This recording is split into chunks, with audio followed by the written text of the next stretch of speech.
Worcester County, the easternmost county in the state of Maryland, is bordered by Delaware to the north, Virginia to the south, and the Atlantic Ocean to the east. Walking the beaches of Worcester County or hiking the Pocomoke State Forest, the beauty of this area is easy to appreciate.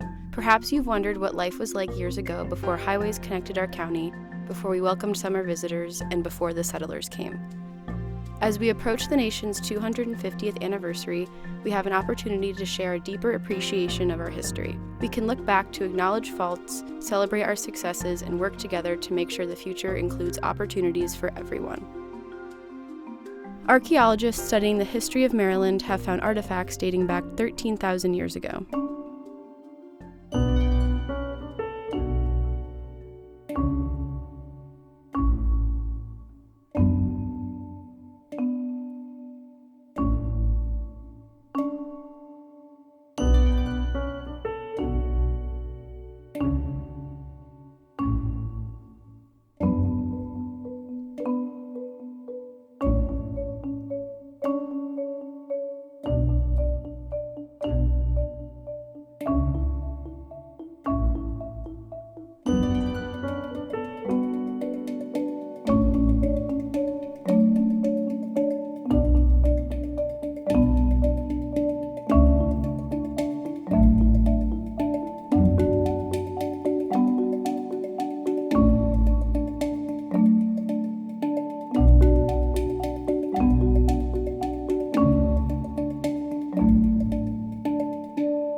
The indigenous people of present-day Worcester County lived in all parts of the county and were part of the Algonquin culture.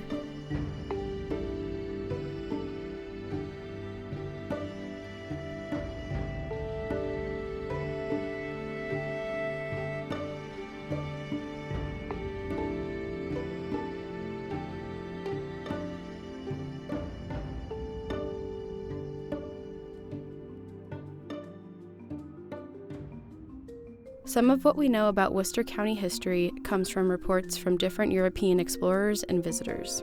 Giovanni da Verrazzano became the first European explorer to visit Worcester County. He wrote about the indigenous people from Algonquin nations, the environment, and plant and animal life. He called the land Arcadia after the beauty of the trees. The Verrazzano Bridge that connects Assateague Island to the mainland is named for this explorer.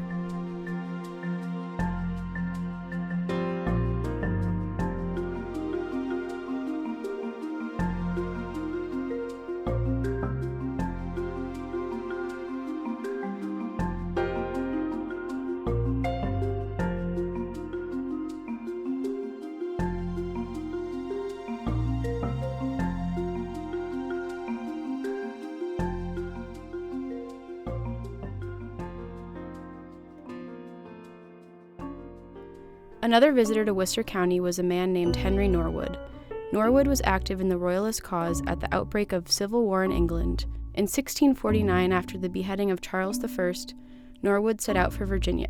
On January 4, 1650, after facing a rough storm, the ship went ashore near Ocean City, Maryland. Several people, including Norwood, left the ship to find water. The next day, the ship left unexpectedly, leaving Norwood and others behind. Native Americans discovered the group and saved them by leaving food.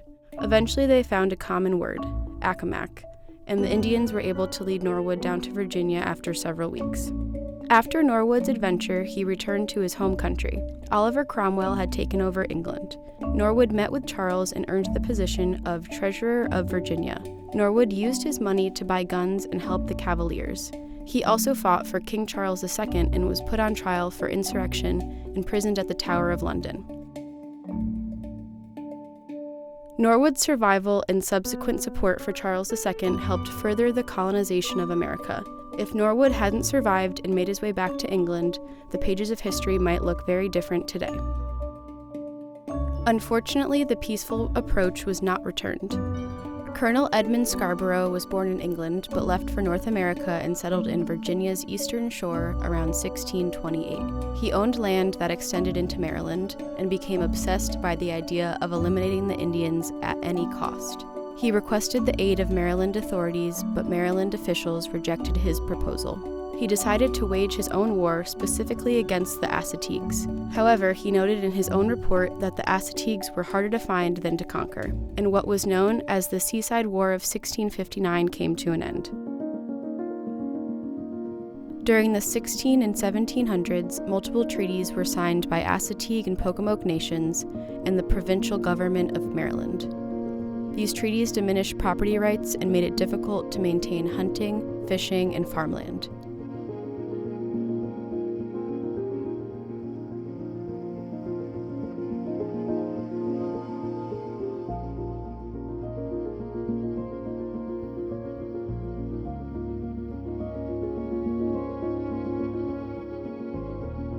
Maryland Assembly sessions during this time record frequent complaints of colonists encroaching on their lands, allowing cattle into their cornfield, breaking traps, and cutting timber. Over the next several decades, the Indian population declined, and many moved to Pennsylvania and further north into Canada. As one marker in Ocean City explains, it is probable that life along these shores remained relatively unchanged for almost 12,000 years. Within 200 years of European contact, most Indians had left the area. One of Peter Toth's Whispering Giant series can be found at the Ocean City Inlet. The 20-foot-tall carved depiction of an Assateague Indian was placed in 1976 and carved in Snow Hill with a 200-year-old oak log donated by the Paul Jones Lumber Company. We are fortunate to have several organizations preserving the heritage of Indigenous people in our area, including the Pocomoke Indian Nation and the Assateague people of Delmarva. Museums like the Julia A. Purnell, Ratcliffe House, and Delmarva Discovery Center also have exhibits displaying history and culture. Traveling through Worcester County, you'll notice many towns and geographic points with names derived from Native American languages. From Assateague to Quayponco, from Pocomoke to Sinnapuxent, these names serve as a reminder of who lived here before the settlers came.